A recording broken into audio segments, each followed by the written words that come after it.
사기꾼. 어두운 주차장에서 들린 한마디에 내 심장이 멎었습니다. 3명의 여자가 나를 에워쌌어요. 출구는 막혔습니다. 45년 전 첫사랑? 웃기지 마세요. 로맨스 스캠 하시는 거 다 알아요. 큰 며느리의 목소리가 얼음장처럼 차갑게 울렸어요. 제발 오해해요. 자식 없다고 거짓말한 것도 알아요. 딸이 있으면서요. 막내 며느리가 내 가슴팍을 밀었습니다. 70세 노인인 나는 뒤로 비틀거렸어요. 당장 어머니한테서 떨어지세요. 둘째 며느리가 내 멱살을 잡았습니다. 안 그러면 경찰에 신고할 거예요. 사기꾼으로. 그들이 떠나고 나는 차가운 콘크리트 바닥에 주저앉았어요. 손은 떨렸고 목은 쓰라렸습니다. 하지만 가장 아픈 건 마음이었어요. 45년을 기다렸는데, 진심으로 사랑하는데, 나는 사기꾼이 되어 있었습니다. 이 모든 게 어떻게 시작된 걸까? 6개월 전으로 돌아가 봅시다. 나 박기철 70세. 캘리포니아 샌프란시스코의 큰 집에 혼자 앉아 있었어요. 창밖으로는 금문교가 보였지만 내 마음은 공허했습니다. 5년 전 아내가 세상을 떠난 후 나는 하루하루를 기계처럼 살고 있었어요. 아침에 일어나서 커피를 마시고 책을 읽고 정원을 거닐고 잠드는 것. 그게 전부였습니다. 딸 지영과는 3년째 연락을 하지 않고 있었어요. 우리는 재산 문제로 크게 다퉜습니다. 아버지, 그 돈 다 제 거예요. 제가 아버지 사업 도왔잖아요. 내가 도운 게 뭐가 있어? 대학 졸업하고 한 번도 일 안 했잖아. 그래도 전 아버지 딸이에요. 법적으로 상속받을 권리가 있어요. 지영은 내가 건강하게 살아있는 것조차 불만스러워 보였어요. 그녀는 내 재산만 원했지 나를 원하지 않았습니다. 나는 외로웠어요. 70세의 나이에 혼자 살면서 가족도 없이 친구도 없이 지내는 것이 너무 힘들었습니다. 그날 밤 나는 오래된 상자를 꺼냈어요. 45년 전 한국을 떠날 때 가져온 물건들이었습니다. 그 안에는 낡은 사진 한 장이 있었어요. 20대의 나와 순옥이가 함께 찍은 사진. 순옥 씨, 나는 사진을 쓰다듬으며 눈물을 흘렸어요. 45년 전 나는 순옥 씨를 떠났습니다. 떠날 수밖에 없었어요. 아버지가 큰 빚을 지고 야반도주를 했고 채권자들이 나를 찾아다녔습니다. 순옥 씨에게까지 피해가 갈까봐 두려웠어요. 그래서 부유한 집안의 여자와 선을 본다는 소문을 퍼뜨렸습니다. 순옥 씨가 나를 포기하게 만들려고요. 그리고 미국으로 떠났어요. 순옥 씨에게 제대로 된 작별 인사도 못하고요. 미국에서 나는 미친 듯이 일했습니다. 언젠가 한국으로 돌아가서 순옥 씨를 다시 만날 거라고 믿으며요.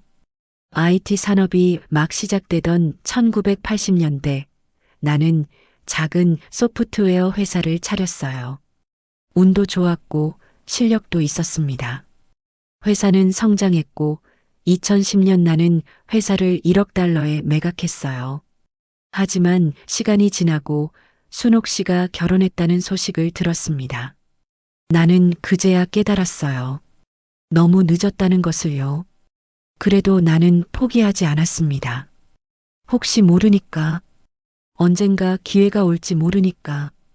그래서 한국에 부동산을 사기 시작했어요. 순옥 씨가 사는 동네 근처예요. 언젠가 그녀 곁으로 돌아갈 나를 위해서요. 그리고 5년 전 아내가 세상을 떠났어요. 나는 작년에 한국으로 완전히 귀국했습니다. 순옥 씨를 찾기 위해서요. 동창의 명단을 뒤졌고 마침내 순옥 씨의 연락처를 찾았어요. 하지만 차마 연락할 용기가 나지 않았습니다. 45년이나 지났는데 그녀가 날 기억이나 할까? 그녀도 남편을 잃고 혼자라는 소식을 들었지만 그렇다고 내가 나타나면 반가워할까? 나는 몇 달을 고민했어요. 그리고 마침내 결심했습니다. 죽기 전에 순옥 씨를 꼭 만나야겠다고. 마지막으로 사과하고 마지막으로 내 진심을 전하고 싶었어요. 동문회가 열리는 날이었어요. 나는 새 정장을 입고 거울을 봤습니다. 70세의 노인이 거울 속에 있었어요. 순옥 씨는 날 알아볼까? 떨리는 마음으로 모임 장소에 도착했습니다. 그리고 그곳에서 그녀를 봤어요. 이순옥. 75세가 된 그녀는 여전히 아름다웠습니다. 머리는 희끗희끗 세었지만 그 미소는 45년 전 그대로였어요. 순옥 씨, 나는 다가가서 조심스럽게 불렀어요. 순옥 씨가 돌아봤습니다. 잠시 나를 응시하더니 그녀의 눈이 커졌어요. 기철 씨? 오랜만이에요, 순옥 씨. 정말 기철 씨예요? 순옥 씨의 눈에 눈물이 고였습니다. 어떻게 여기 있어요? 순옥 씨를 보러 왔어요. 우리는 동창회장 밖으로 나와 조용한 카페에 앉았어요. 45년 만이네요. 순옥 씨가 떨리는 목소리로 말했습니다. 응, 미안해요, 순옥 씨. 그때 제대로 작별 인사도 못하고. 왜 떠났어요? 왜 아무 말도 없이? 나는 45년 전의 진실을 말했어요. 아버지의 빚, 채권자들의 위협, 순옥 씨를 지키고 싶었던 마음. 순옥 씨는 눈물을 흘렸습니다. 바보 같은 사람. 왜 혼자 그런 걸 안고 갔어요? 미안해요. 나는 기철 씨를 45년 동안 미워했어요. 날 버렸다고 생각했거든요. 정말 미안해요, 순옥 씨. 우리는 한참을 울었어요. 그리고 그날부터 우리는 다시 만나기 시작했습니다. 처음에는 일주일에 한 번, 그 다음엔 일주일에 2번, 나중에는 거의 매일 만났어요.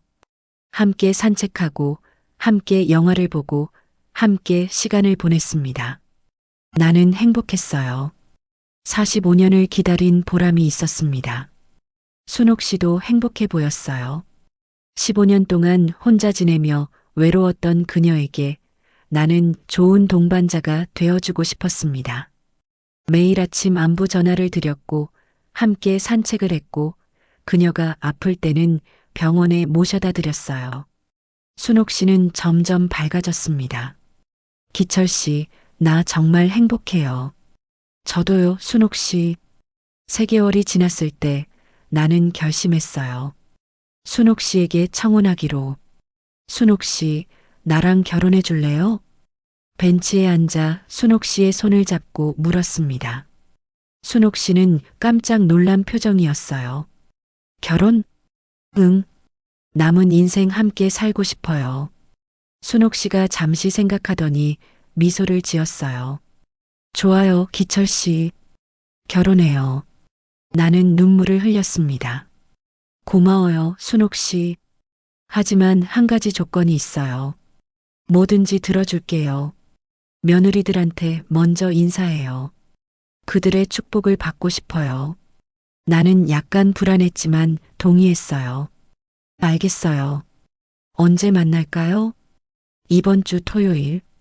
우리 집으로 올래요? 토요일이 왔습니다. 나는 에르메스 스카프를 선물로 준비했어요. 순옥 씨가 좋아할 것 같았거든요. 순옥 씨의 집 초인종을 눌렀습니다. 왔구나. 순옥 씨가 문을 열었어요. 하지만 그녀의 표정은 약간 긴장해 보였습니다. 거실에는 3명의 여자가 앉아 있었어요. 모두 날카로운 눈빛으로 나를 관찰하고 있었습니다. 안녕하세요. 박기철입니다. 나는 정중하게 인사했지만 돌아오는 건 차가운 침묵뿐이었어요. 순옥 씨께 작은 선물을 준비했어요. 나는 쇼핑백을 건넸습니다. 순옥 씨가 열어보자 안에는 고급 스카프가 들어 있었어요. 어머, 이게 뭐예요? 이런 것까지 마음에 드셨으면 좋겠어요. 나는 순옥 씨의 반응에 안도했지만 며느리들의 표정은 더욱 굳어졌습니다. 가장 나이 많아 보이는 여자가 대표로 질문을 시작했어요. 어머니와는 어떻게 아시게 되신 건가요? 45년 전에 알고 지냈던 사이입니다.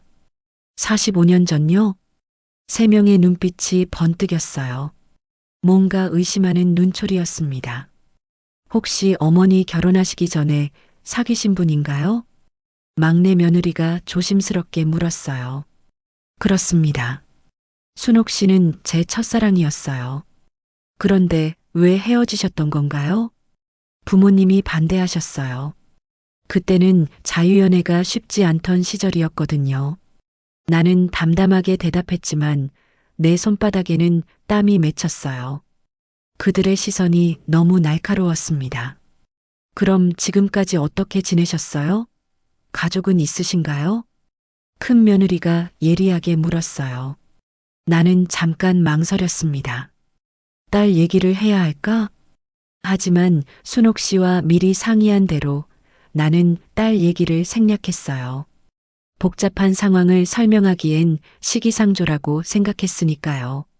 아내는 5년 전에 세상을 떠났습니다. 아이는 없어요. 거짓말이었습니다. 나는 그 순간 큰 실수를 저질렀다는 걸 몰랐어요. 그래서 외롭게 지내다가 동창회에서 순옥 씨를 다시 만났죠. 정말 사랑하시는 거죠?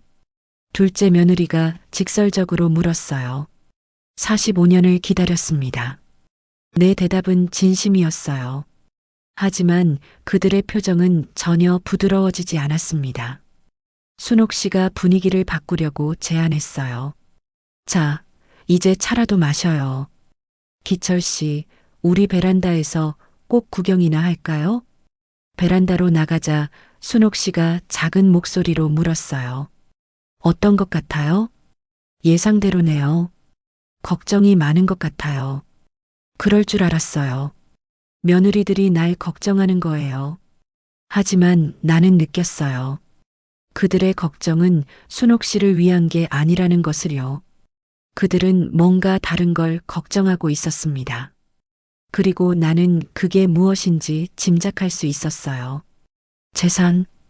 그날 이후 나는 며느리들에게 보이지 않는 적의를 느꼈습니다. 며느리들의 태도는 점점 노골적으로 변했어요. 일주일 후 나는 순옥 씨와 함께 저녁 식사를 하기로 했습니다. 순옥 씨가 제안했어요. 기철 씨, 우리 집에서 저녁 먹어요. 내가 요리할게요. 하지만 순옥 씨 집에 도착했을 때 세 명의 며느리가 모두 와 있었어요. 어머니, 저희도 왔어요. 큰 며느리가 억지 미소를 지으며 말했습니다. 저녁 식사 내내 분위기는 냉랭했어요. 박기철 씨, 미국에서 무슨 일 하셨어요? 둘째 며느리가 물었습니다. IT 관련 일을 했습니다. 구체적으로요? 소프트웨어 개발 일이었어요. 그걸로 돈을 많이 버셨나요? 직설적인 질문이었어요. 나는 당황했습니다.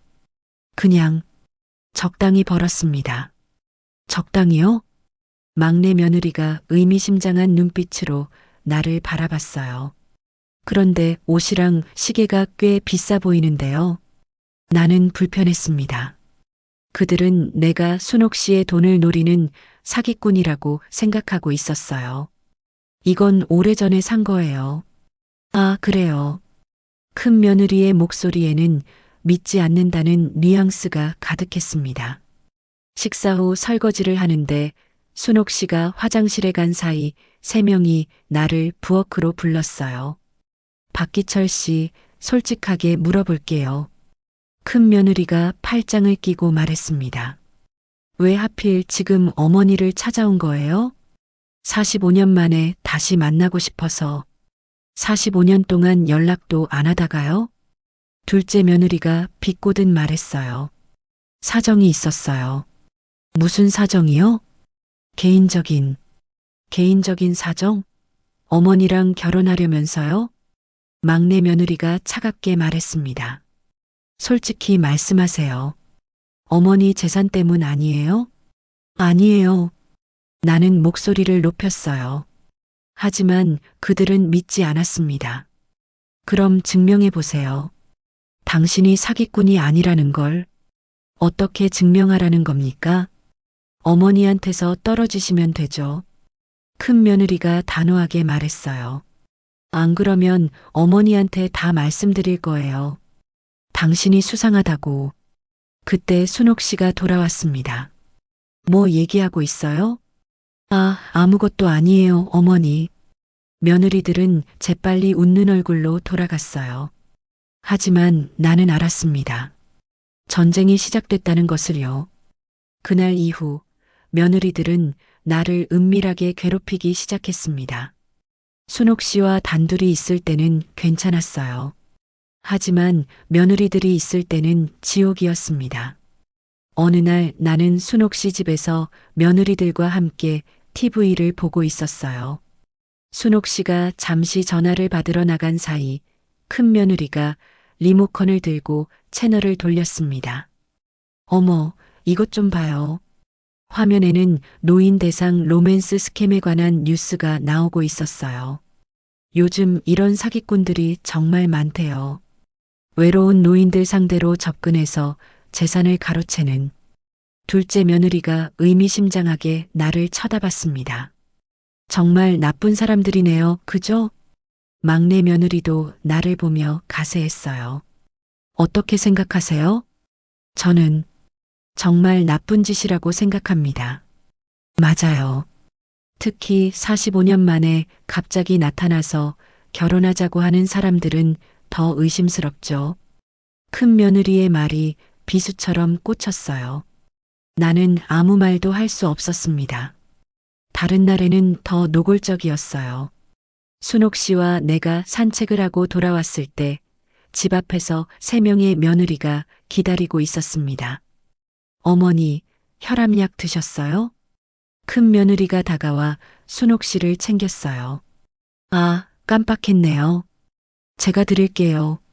어머니 건강 신경 안 쓰세요? 아니, 그게 아니라. 어머니, 요즘 너무 무리하시는 것 같아요. 매일 산책하시고. 둘째 며느리가 끼어들었어요. 어머니 연세가 75세예요. 좀 배려해 주셔야죠. 그들은 내가 순옥 씨를 힘들게 한다는 뉘앙스로 말했습니다. 저는 어머니 들어가서 쉬세요. 저희가 저녁 준비할게요.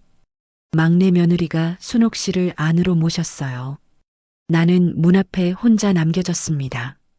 들어가야 할까, 돌아가야 할까 망설이는 사이 큰 며느리가 나와서 작은 목소리로 말했어요. 오늘은 그만 가세요. 어머니 피곤하시대요. 하지만 순옥 씨가 저희가 어머니 말씀 잘 들어요. 가세요. 문이 닫혔습니다. 나는 복도에 서서 한참을 멍하니 있었어요. 며칠 후 이상한 일들이 생기기 시작했습니다. 내가 사는 아파트 주변에 수상한 남자가 나타났어요. 카메라를 들고 나를 찍는 것 같았습니다. 편의점에 가면 점원이 유독 나를 유심히 관찰했어요. 동네 주민센터에 갔을 때는 직원이 묘한 질문을 했습니다. 혹시 미국에 사셨어요? 네, 어떻게 아셨어요? 그냥 물어봤어요. 뭔가 이상했어요. 누군가 나를 조사하고 있었습니다. 며느리들이구나. 나는 직감했어요. 그리고 그 예감은 맞았습니다. 일주일 후 순옥 씨 집에 갔을 때 며느리들의 태도가 달라져 있었어요. 더 공격적이고 더 적대적이었습니다.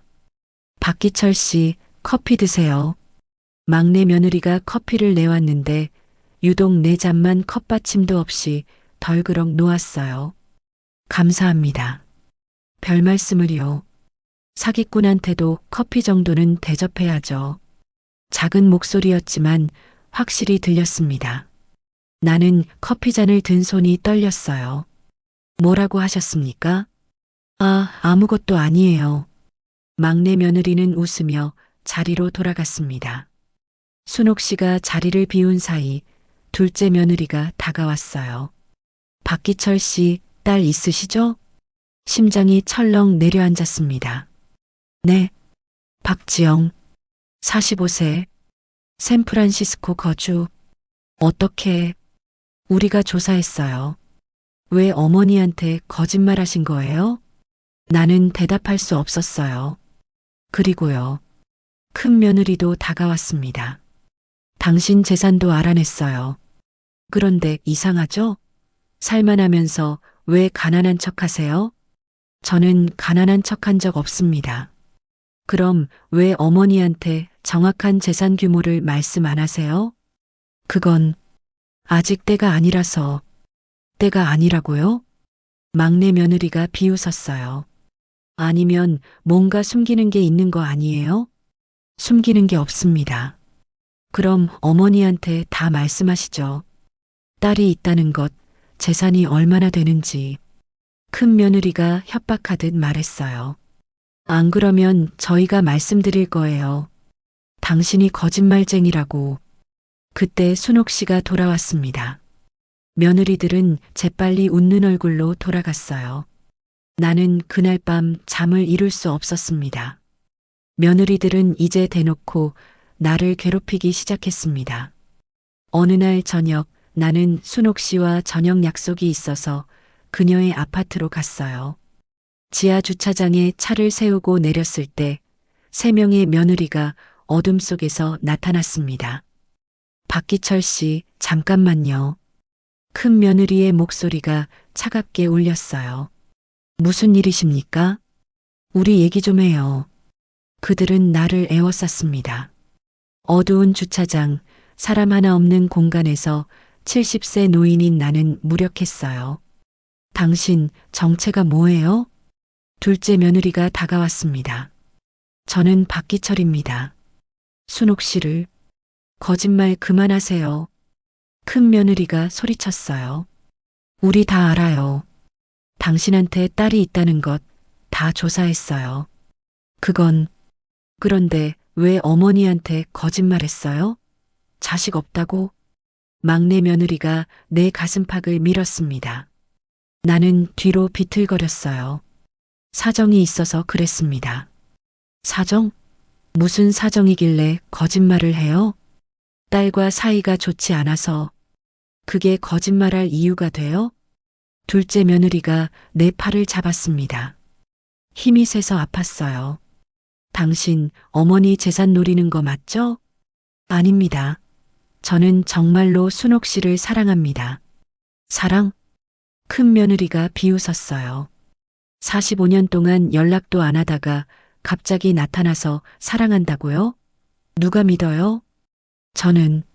막내 며느리가 내 멱살을 잡았습니다. 당신 같은 사기꾼은 봤어요. 어머니가 외로운 걸 이용해서 접근한 거죠? 아닙니다. 제발 오해를 풀어주십시오.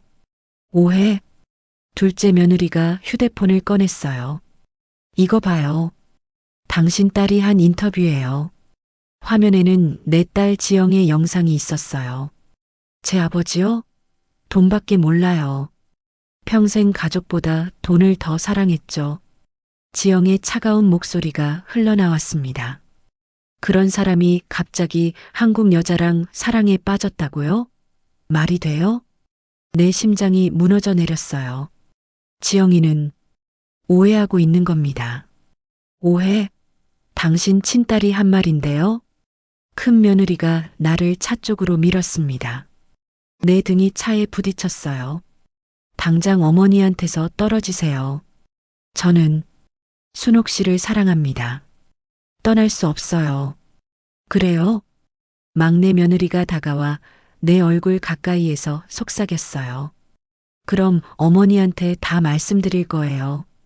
당신이 거짓말쟁이 사기꾼이라고. 딸한테도 버림받은 쓸모없는 늙은이라고. 제발. 그리고 경찰에도 신고할 거예요. 노인 대상 로맨스 스캠으로요. 둘째 며느리가 덧붙였어요. 당신이 떠나지 않으면 어머니가 상처받을 거예요. 사기꾼한테 속았다는 걸 알게 되면 얼마나 충격받으시겠어요? 저는 사기꾼이 아닙니다. 내 목소리가 떨렸어요. 그럼 증명해 보세요. 지금 당장. 큰 며느리가 도전하듯 말했습니다. 어떻게 증명하라는 겁니까? 어머니한테 가서 모든 걸 솔직하게 말하세요. 딸이 있다는 것, 딸과 사이가 나쁘다는 것, 그리고 당신 재산이 얼마나 되는지 못하시겠죠? 왜? 들키면 곤란하니까? 막내 며느리가 비꼬았어요. 아니면 우리가 대신 말씀드릴까요? 나는 궁지에 몰렸습니다. 솔직하게 말하면 순옥 씨는 내가 거짓말했다는 사실에 실망할 것입니다. 딸이 있다는 걸 숨긴 것, 재산을 제대로 밝히지 않은 것. 하지만 며느리들이 말하면 나는 계획적인 사기꾼으로 몰릴 것입니다. 일주일 드릴게요. 큰 며느리가 최후 통첩을 했어요. 일주일 안에 어머니한테서 떠나세요. 아니면 우리가 직접 나설 거예요. 그들은 떠났고 나는 주차장 바닥에 주저앉았습니다. 내 손은 떨렸어요. 다리에 힘이 풀려서 일어설 수가 없었습니다. 70년을 살면서 이렇게 무력감을 느낀 적이 없었어요. 그날 밤 나는 순옥 씨와의 저녁 약속을 취소했습니다. 기철 씨, 무슨 일 있어요? 목소리가 이상한데요. 아니에요. 그냥 좀 피곤해서. 미안해요, 순옥 씨. 괜찮아요. 푹 쉬어요. 전화를 끊고 나서 나는 소파에 앉아 한참을 멍하니 있었어요. 며느리들에게 순옥 씨의 진실을 말해야 할까? 하지만 그러면 순옥 씨와 며느리들 사이가 나빠질 것입니다. 나 때문에 가족이 갈라지는 걸 원하지 않았어요. 그렇다고 떠날 수는 없었습니다. 45년을 기다렸는데 이제 와서 포기할 수는 없었어요. 다음 날 나는 평소처럼 순옥 씨를 만나러 갔습니다. 하지만 순옥 씨 집에 도착하자마자 큰 며느리가 문을 열었어요. 어머니 안 계세요. 네, 오늘 만나기로 했는데 갑자기 병원 가셔야 해서요. 저희가 모셨어요. 거짓말이었습니다. 그녀의 눈빛에서 알 수 있었어요. 그럼 제가 병원으로. 필요 없어요. 저희가 있으니까요. 문이 닫혔습니다. 나는 순옥 씨에게 전화를 걸었지만 받지 않았어요. 문자를 보냈지만 답장이 없었습니다. 며느리들이 맡고 있다는 걸 알았어요. 다음 날도 그 다음 날도 마찬가지였습니다. 어머니 피곤하시대요. 오늘은 시간이 없으세요. 몸이 안 좋으셔서 쉬셔야 해요. 며느리들은 온갖 핑계로 나를 막았습니다. 나는 점점 고립되어 갔어요. 나흘째 되는 날 나는 더 이상 참을 수 없어서 순옥 씨 집 앞에서 기다렸습니다. 저녁 6시부터 밤 10시까지 기다렸지만 순옥 씨는 나타나지 않았어요. 사실 순옥 씨는 집에 있었습니다. 며느리들이 막고 있었던 거예요. 집에 돌아오는 길에 비가 내렸습니다. 우산도 없이 걷는데 눈물이 비와 섞여 흘렀어요. 70세의 나이에 이렇게 초라할 수가 있을까? 45년을 기다렸는데 사기꾼 취급을 받고 있다니. 5일째 되는 날 나는 집 근처 공원을 걷고 있었습니다. 마음을 정리하려고요. 이제 정말 순옥 씨에게 모든 걸 솔직하게 말해야 할 것 같았어요. 그때 뒤에서 익숙한 목소리가 들렸습니다. 기철 씨. 돌아보니 순옥 씨가 있었어요. 순옥 씨, 왜 연락을 안 해요? 나 너무 기다렸잖아요. 연락했어요. 전화도 하고 문자도 보냈는데. 전화? 나 한 통도 못 받았는데요. 순옥 씨가 휴대폰을 꺼냈습니다. 그리고 놀란 표정을 지었어요. 이게 뭐예요? 내 휴대폰이 차단 모드로 되어 있네요. 누가 설정한 거죠? 며느리들이구나. 나는 직감했지만 말하지 않았어요. 괜찮아요. 이제 만났으니까요. 우리는 벤치에 앉았습니다. 기철 씨, 무슨 일 있어요? 얼굴이 안 좋아 보여요. 순옥 씨, 나는 결심했어요. 이제는 솔직하게 말해야겠다고. 나 순옥 씨한테 숨긴 게 있어요. 뭔데요? 나한테 딸이 있어요. 박지영, 45세. 샌프란시스코에 살고 있어요.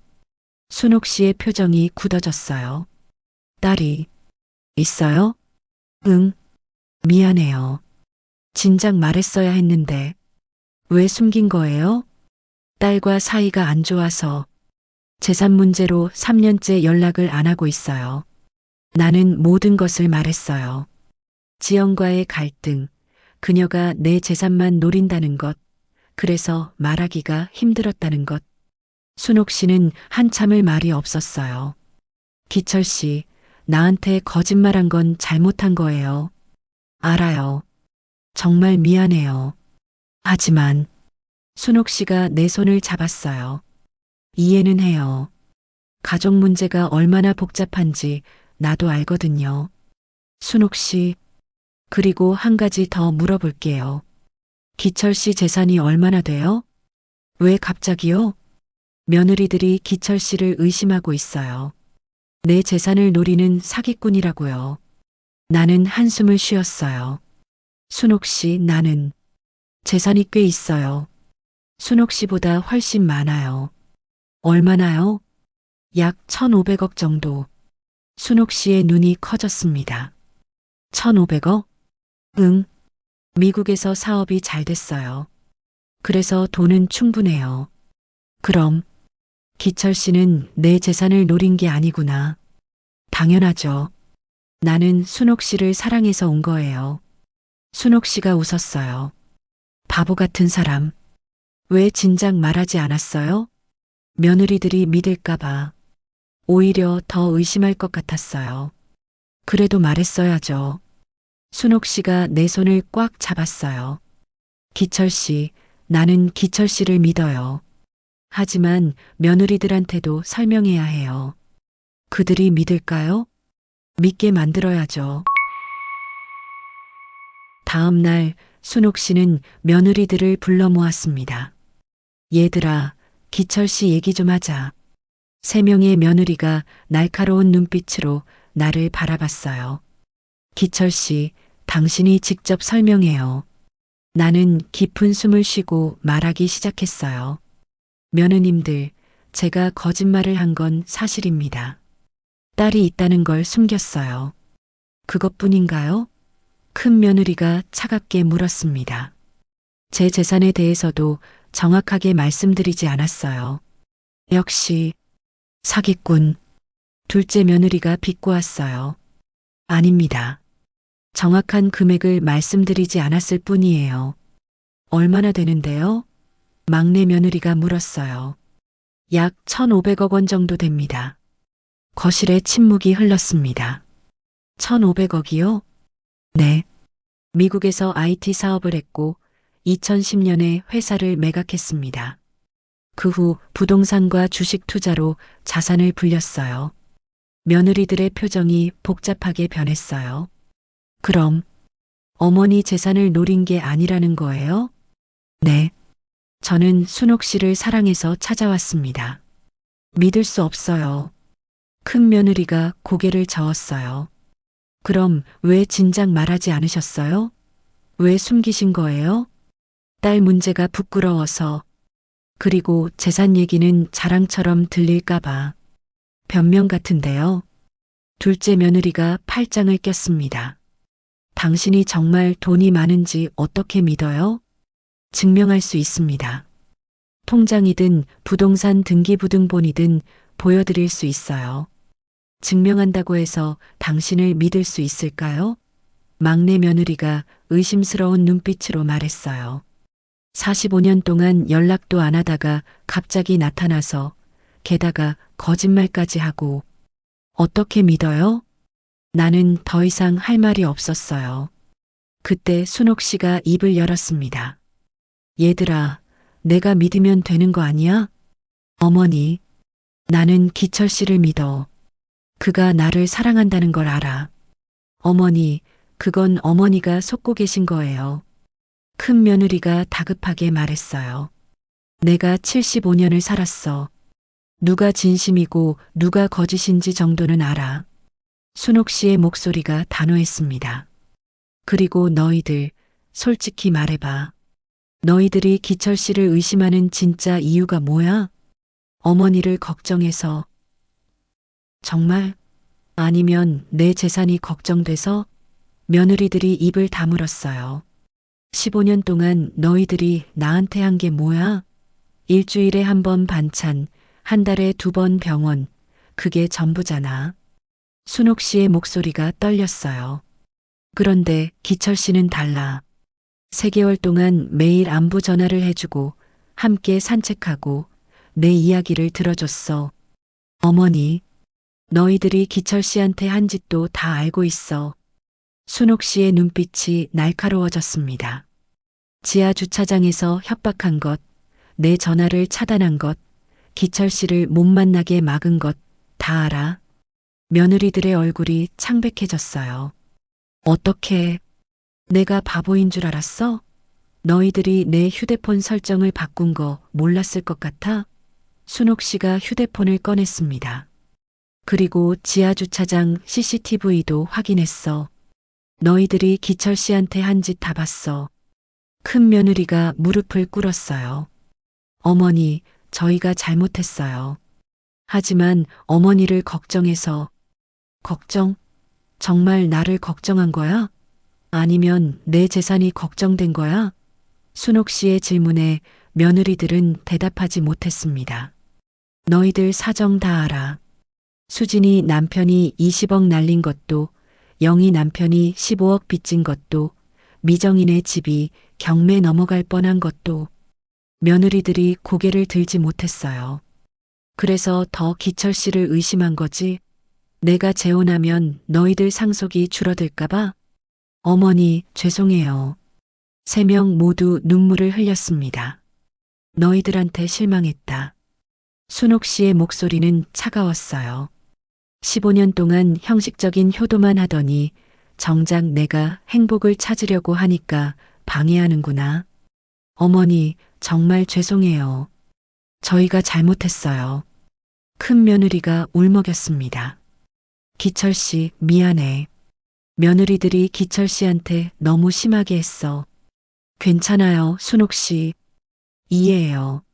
아니야, 괜찮지 않아. 순옥 씨가 며느리들을 바라봤습니다. 너희들 기철 씨한테 사과해. 어머니, 사과 안 할 거야? 큰 며느리가 먼저 일어나서 내게 고개를 숙였어요.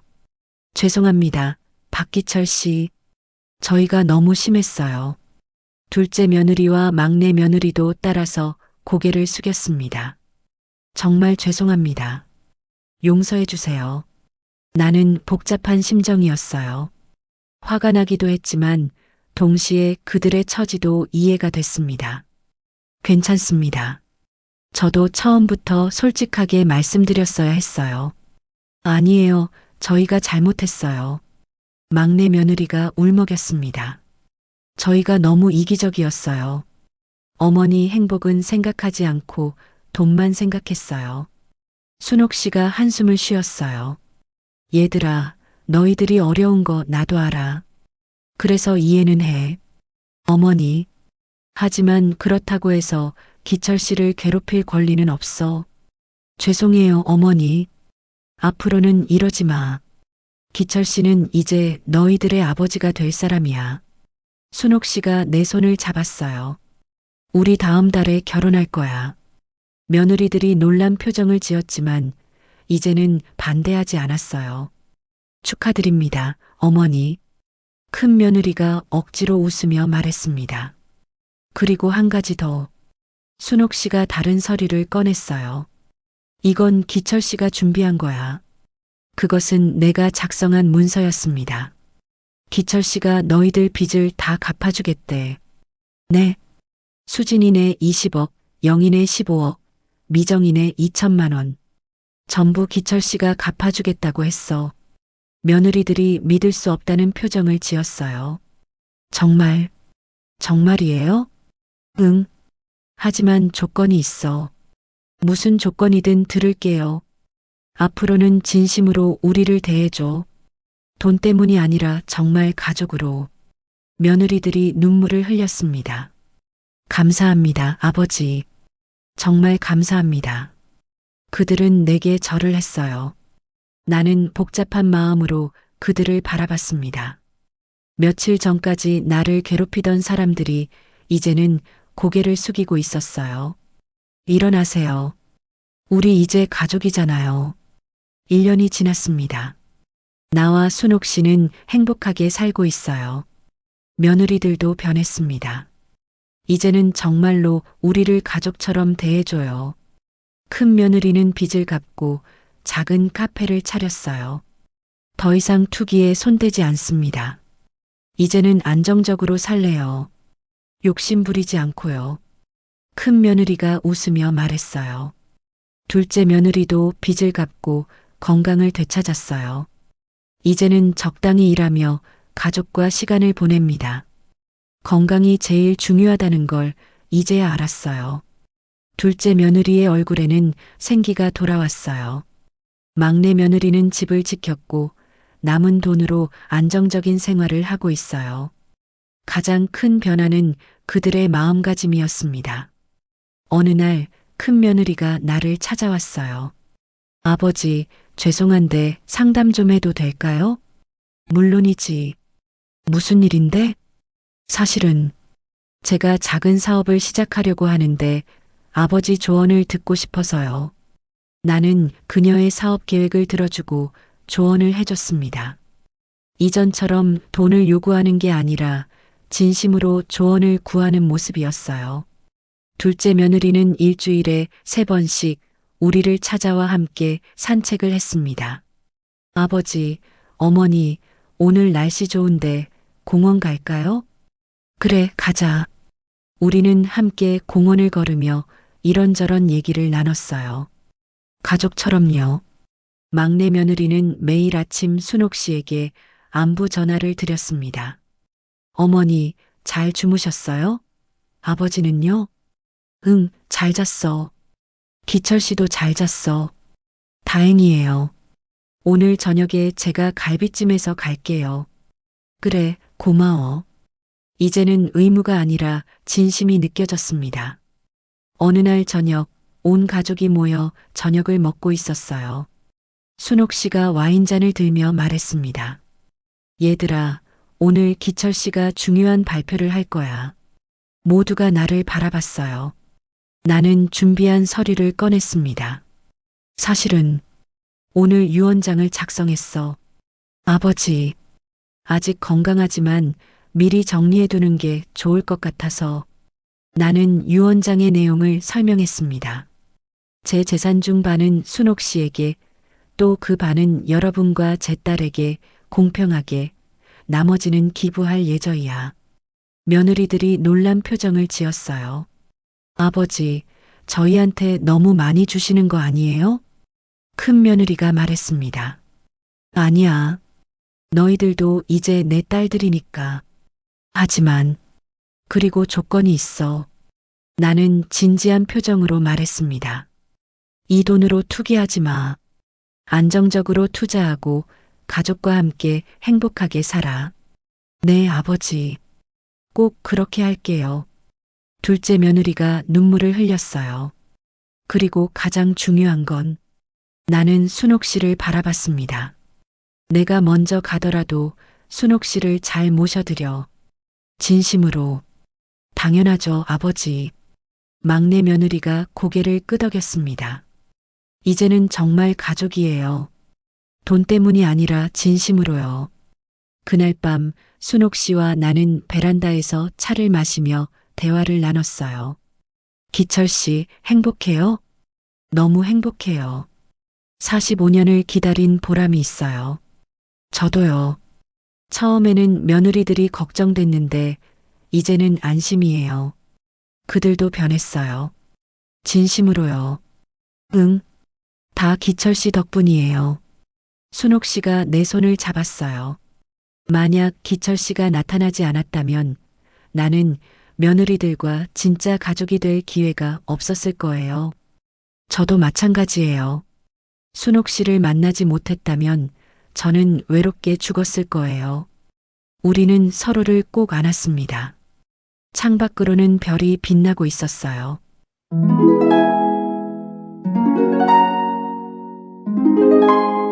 여러분의 마음속에도 오랫동안 기다린 무언가가 있지 않나요? 혹은 오해 속에서 힘들어하고 계신가요? 이 이야기가 여러분에게 작은 위로가 되었다면 그것만으로도 저는 충분히 행복합니다. 만약 이 이야기가 마음에 드셨다면 좋아요를 눌러주세요. 여러분의 작은 응원 하나하나가 다음 이야기를 쓰는 큰 힘이 됩니다. 그리고 구독 버튼을 눌러주시면 앞으로 제가 쓰는 더 많은 감동적인 이야기들을 가장 먼저 만나보실 수 있습니다. 다음에는 어떤 이야기로 찾아올까요? 어쩌면 여러분의 이야기일 수도 있겠네요. 알림 설정까지 해주시면 새로운 이야기가 올라올 때마다 바로 알려드릴게요. 댓글로 여러분의 생각도 나눠주세요. 이 이야기를 읽으며 어떤 감정을 느끼셨는지 혹은 여러분만의 특별한 경험이 있다면 들려주세요. 여러분의 이야기가 또 다른 누군가에게 위로가 될 수 있으니까요. 다시 한번 긴 이야기를 끝까지 읽어주셔서 진심으로 감사드립니다. 여러분 모두의 인생에도 행복한 결말이 있기를 진심으로 기원합니다.